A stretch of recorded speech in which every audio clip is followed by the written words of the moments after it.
Well, first example is on LTE air interface. Okay, let's actually go into the detail of calculating the speed. Well, first of all, let's just look at the connection between the end user device over the air to the ENO-B.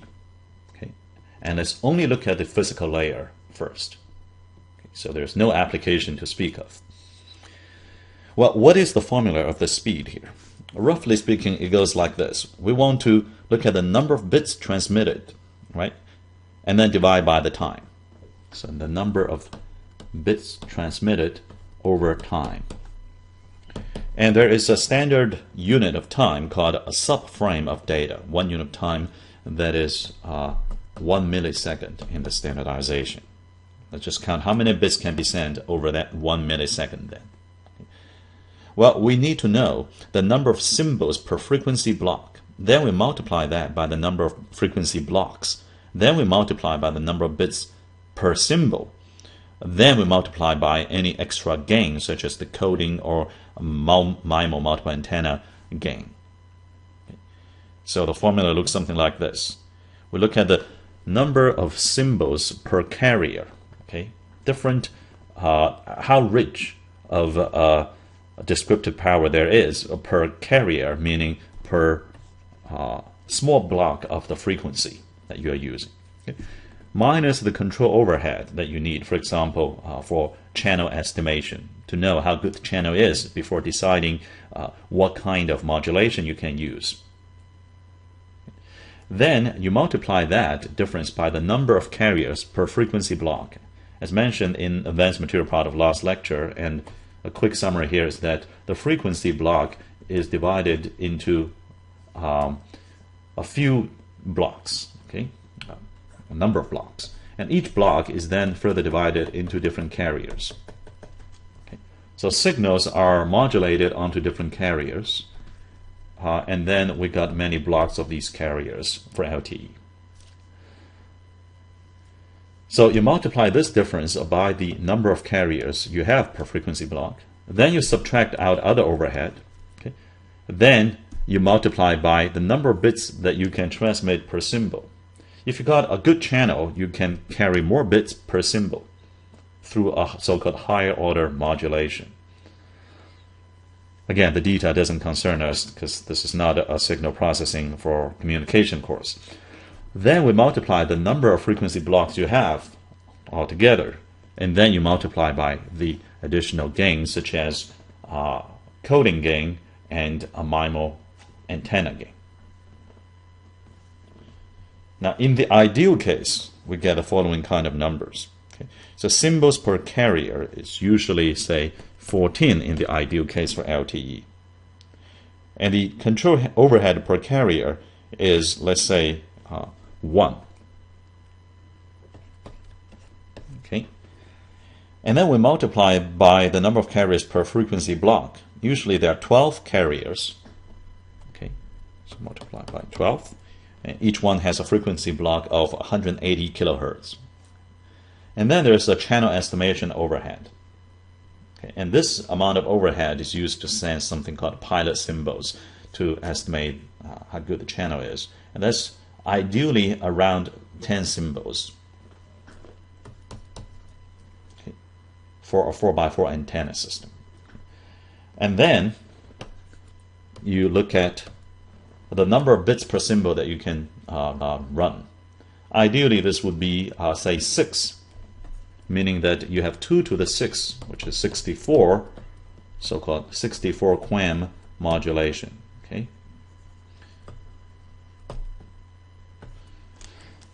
That's when the channel is very good. You can afford a higher order modulation and still be heard correctly at the receiver. So you can carry 6 bits for every symbol. And then you multiply the number of frequency blocks you have, which is altogether 100 frequency blocks. Okay. Together with some guard band, you altogether are then consuming 20 megahertz then, which is the channel width typically in LTE system. Then you multiply by the coding rate, okay, which is basically a number between 0 and 1. between 0 and 1. More efficient your error correction coding is, meaning you only need to add a little bit of redundancy in order to prepare for the channel distortion of your bits, then closer to 1 you are, for example 0.9. Okay. Now these days we've got very advanced error correction coding methodologies developed in the past decade or so that can get you very close to 1, but you still can't get exactly to 1. Let's say for the kind of a good system that we are talking about, it get to 0.9. Okay. And then there is the game for using multiple antennas. Theoretically, if you use, say, 4x4, a MIMO system, meaning there are 4 antennas at the transmitter, 4 at the receiver, then you can have 4 spatially separate channels. So you get a factor of 4 running out of space here. All right, so if you add these all up, okay, then you get the following number: 315,360 bits, okay, for every 1 millisecond. So that implies you divide it by 1 millisecond, you get basically 315 megabit per second. And that's the kind of number you hear in the physical layer speed for 4G, okay, LTE, which is a huge number if you think about this. Okay, our home broadband wireline access network is usually getting something like 25 to 50 megabit per second.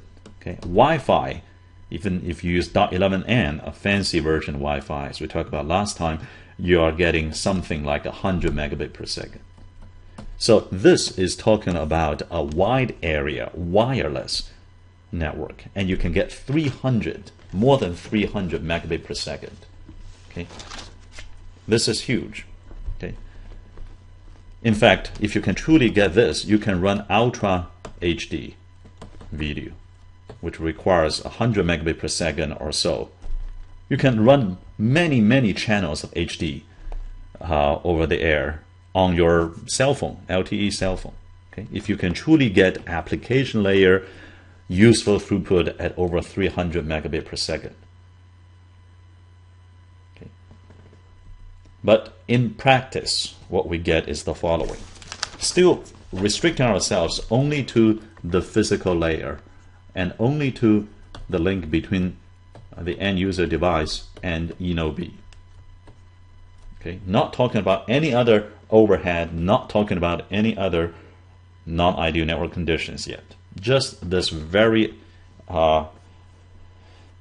simple case where we should get a very big number. Let's look at the practical number. Usually we actually get something more like 12 symbols per carrier, and the overhead per carrier is like 2 symbols. Okay, you multiply by 12 carriers per frequency. The overhead in things like channel estimation tend to be bigger than 10, say 20 symbols in practice for a MIMO 4x4 channel. And then you multiply by the number of bits per symbol, which instead of 2 to the 6 is often 2 to the 4. That is 16 QAM, because the channel is not good enough or because too much interference, non-ideal air interface condition that forces you to talk slower with a lower order modulation. So you multiply by 4 instead of 6 bits per symbol.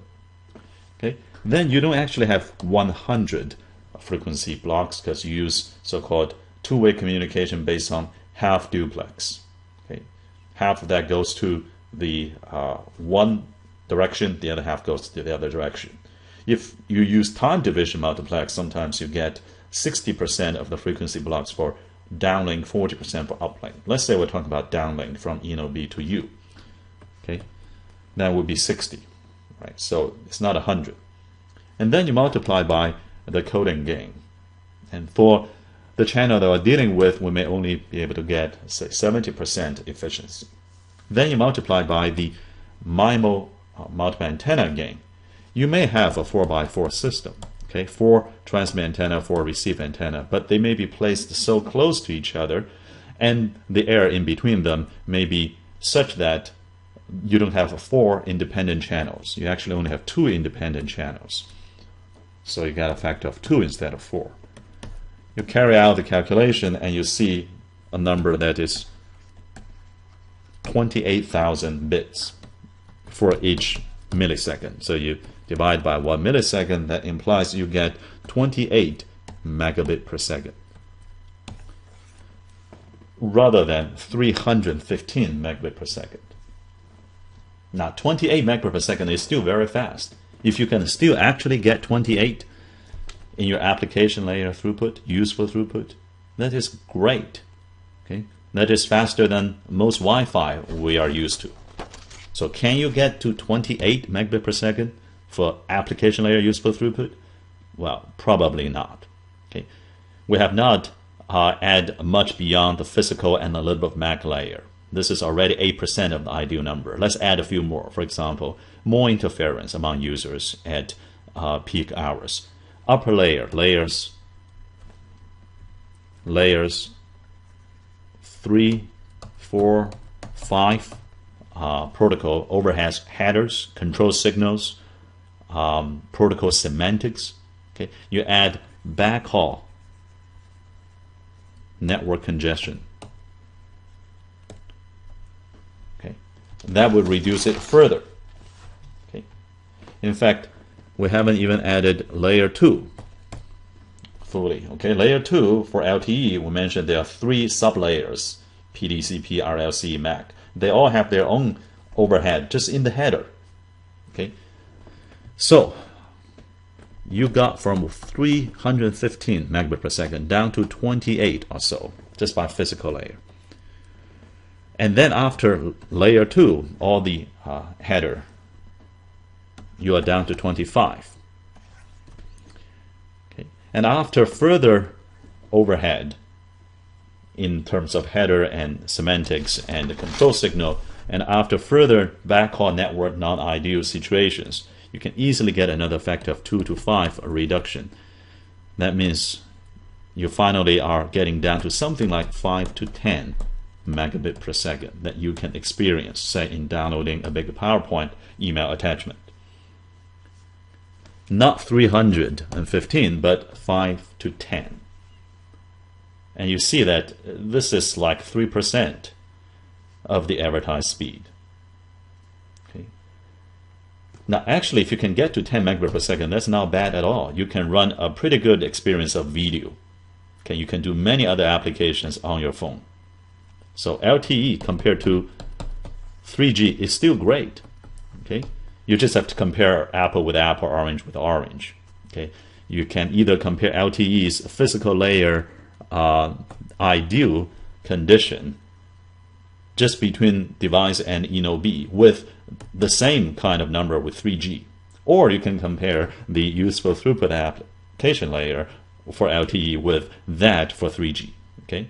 As long as you do a fair comparison, you can see that 4G LTE is indeed much faster than 3G. No doubt about that. What is tricky, however, is that you can just take these kind of numbers and say, oh, I'm going to get 300 megabit per second. It's going to be so fast in downloading everything, and I can watch Ultra HD movie on my iPhone 5 or something. Okay. You have to say, realistically, by the time you experience in the application layer end-to-end in a normal time of the day, you're going to get down more like 10 megabit per second, which is still pretty good for a normal video, but not HD, and way, way less than something like Ultra HD. Well, that's just for the air interface detail example. Let's go through a couple of other examples in the backhaul just on the TCP side.